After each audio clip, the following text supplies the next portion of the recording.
ये कह देना कि बिल ये जो वक्फ को लेकर अब जेपीसी में जो पॉइंटर्स हैं उससे हम इत्तेफाक नहीं रखते, ये धार्मिक स्वतंत्रता के खिलाफ है, और जो आपत्तियां उस पर जताई गई हैं, अभी तो जस्ट रिपोर्ट टेबल हुई है ना, डिस्कशन के लिए तो ओपन रखी है, पहले ही आते ही उसे खारिज कर देना, कुछ भी ना सुनना, ये कहां तक सही है सर?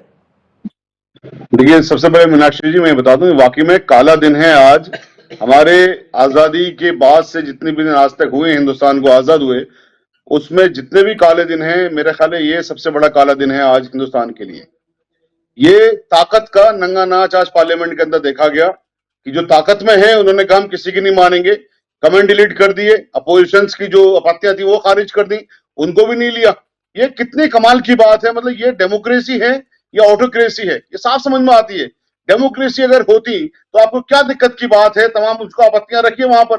आप तो अपनी ताकत का नंगा नाच वहां पे कर ही रहे हो ना, मुजाहिरा कर ही रहे हो ना कि आपके पास ताकत है तो आप कुछ भी कर लेंगे। आप बताइए, वक्त को छीनेंगे आप? कौन सी ये चीज है? ये जो बात कह रहे हैं कि साहब सेक्शन 40 के अंदर हमने वन से वक्त ऑलवेज वक्त, जो सुप्रीम कोर्ट कहता है जहां मसले उनको आप तोड़ेंगे।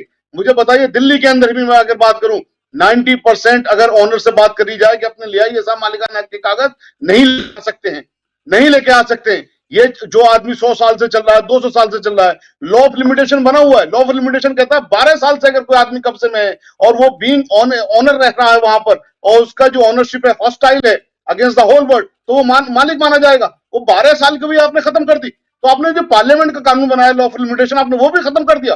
कितनी अजीब सी बात है।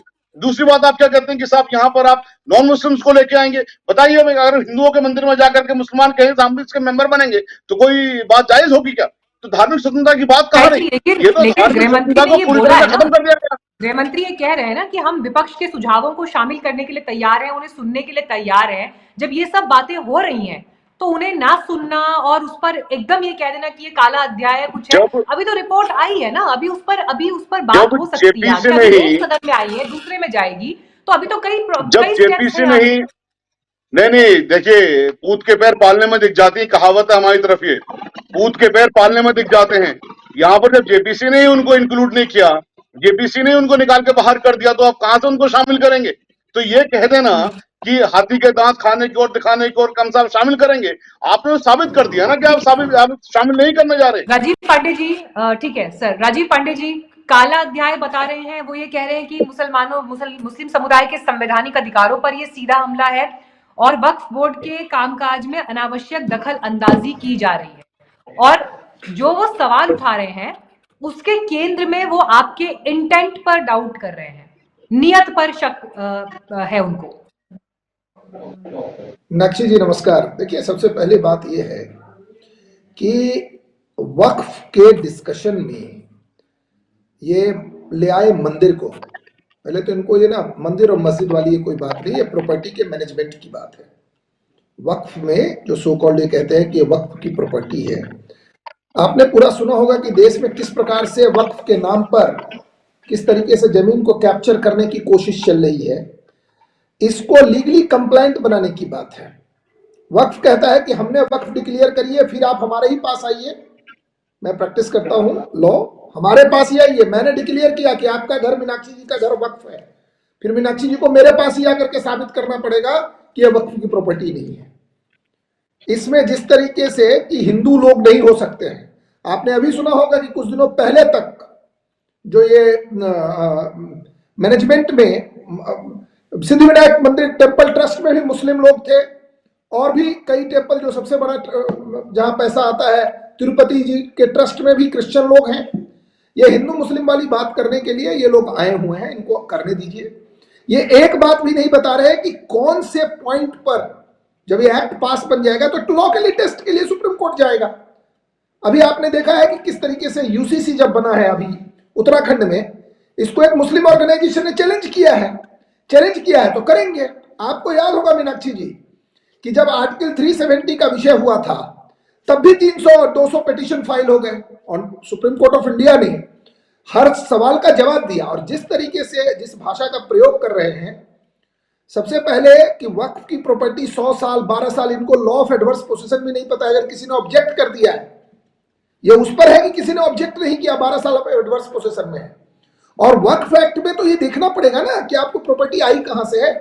आप कभी भी जाकर के किसी की भी प्रॉपर्टी, अगर मेरे पास वक्फ की जमीन पे मैं 12 साल से बैठा हूं, सपोज मैं एग्जांपल दे रहा हूं मीनाक्षी जी, तब भी आकर के कह देते हैं वह एक बार वक्फ की लैंड है तो लाइफ टाइम वक्फ की लैंड है। यही तो जजमेंट है कि एक बार मंदिर की जमीन है तो 1000 साल तक उस पर कोई भी स्ट्रक्चर खड़ा हो। यह हाउस प्रिवी काउंसिल का जजमेंट है, तो वो स्ट्रक्चर बदलता नहीं है। राम मंदिर के जजमेंट में भी इसका रेफरेंस है कि अगर एक बार प्राण प्रतिष्ठा किसी जमीन में हो गई, उस पर 1000 साल 2000 साल भी अगर कोई और स्ट्रक्चर है, कोई भी स्ट्रक्चर, चाहे वो मस्जिद हो या कोई किसी का घर हो, वो जमीन का कैरेक्टर बिल्कुल पढ़ लीजिए। आप उसके खिलाफ बात कर रहे हैं, मैं ये वक्फ बिल में यही कहा गया, आप उसके खिलाफ बात कर रहे हैं वक्फ बिल के। मुझे पहले ये बताइए, वक्फ की प्रॉपर्टी में अगर ये है जो कौन वक्फ की अनियमितताएं डिबेट में सामने आने आई है वाले? पूरे देश के, जो अनियमितताएं सामने आई हैं सर, अगर उसके मैनेजमेंट के लिए एक प्रॉपर एक नियमावली बनती है, अगर उसके Absolutely. मैनेजमेंट के लिए एक डॉक्यूमेंटेशन होती है, अगर उसके मैनेजमेंट के लिए एक प्रोसीजर, एक संस्थागत तरीके से कुछ तैयार होता है, तो उसमें क्यों आपत्ति होनी चाहिए? उसके अगर कुछ लिए गलत नहीं कानून किया है, बनाएंगे अगर ना। कहीं पर कुछ गलत नहीं है, तो फिर डर किस बात का है सर? मीनाक्षी जी मैं अपनी बात बता रहे हैं कंप्लीट ना, कर वही गलत कर रहे हैं ना। ठीक है, एक इसको सेकंड में सुनिए उसका जवाब जवाब। ले लूं, फिर अजीत जी आप अगर कंप्लीट कर लीजिए। अगर अगर आप वाकई में अनियमितताएं खत्म करना चाहते हैं, रेगुलेटरी खत्म करना चाहते हैं, वक्फ का हक जिनकी वक्फ उनको देना चाहते हैं, बनाइए ना फिर गुरुद्वारा प्रबंधक कमेटी की तर्ज पर बनाइए ना एक्ट। क्या दिक्कत की बात है? गुरुद्वारा प्रबंधक कमेटी एक्ट है ना हमारे देश के अंदर, वैलिड एक्ट है। 1925 25 जुलाई 1925 को ब्रिटिश सरकार ने बनाया था। जब महात्मा गांधी जैसी शख्सियत ने कहा था आज हम जंग आजादी की पहली लड़ाई जीत गए, उसका मतलब बनाइए ना हमारा। हम काम मना करते हैं, आप तो हमको छीनने की बातें करते हैं। अभी जो वकील साहब कह रहे थे, इनकी दो चीजें देखिए कि साहब मैं डिक्लेयर करूंगा मैं वक्फ हूं, मेरे पास जाओगे। कौन कर रहा है? ट्रिब्यूनल कोर्ट होती है, छीनने की बात किसने बोला? ट्रिब्यूनल क्या कोर्ट छीन होती है मैडम। नहीं, एक सेकंड छीनने लीजिए, मुझे ये छीनने की बताइए, बात नहीं है। मुझे स्टेटमेंट इसमें इन्होंने क्या बताइए, कहा? मुझे तारीख के बता साथ, रहा हूं दिन मैं, के छीनने साथ, की तारीख बात के देखिए। साथ स्टेटमेंट बताइए। भारत के सरकार के किस बड़े नेता और मंत्री ने ये बोला है कि ये छीनेंगे? मुझे बताइए, एग्जैक्ट ये जो बताइए। वक्फ बिल है जेनरिक बात इसमें नहीं कहा करनी। है, ये जो वक्फ बिल है इसमें कहा है, क्या कहा है कि वन से वक्फ ऑलवेज वक्फ नहीं रहेगा। अगर कहीं मस्जिद भी है उसके डॉक्यूमेंट नहीं दिखाए हम उसे तोड़ देंगे। ये वक्फ बिल के अंदर है, उस प्रॉपर्टी को साबित करना पड़ेगा। यही तो मैं बता रहा हूँ, लॉ ऑफ लिमिटेशन फिर कहां गया, एडवर्पेशन कहां गया फिर। और तो दूसरी बात ये कहते हैं कि साहब वक्फ ट्रिब्यूनल में मुकदमा नहीं जाएगा, वक्फ ट्रिब्यूनल चूंकि इनका होता है। अरे भाई वक्फ ट्रिब्यूनल में जज होते हैं, ऑनरेबल कोर्ट्स के जुडिशरी के जजेस होते हैं वक्फ ट्रिब्यूनल में। ये कौन सी भाषा लेके आते हैं, कौन सी चीजें लेके आते हैं, समझ में नहीं आता। यहाँ पर तमाम हिंदुस्तान के अंदर, मीनाक्षी जी एक मिनट, हिंदुस्तान के अंदर तकरीबन 90 ट्रिब्यूनल्स काम करते हैं, एक वक्फ ट्रिब्यूनल तो तकलीफ है बस।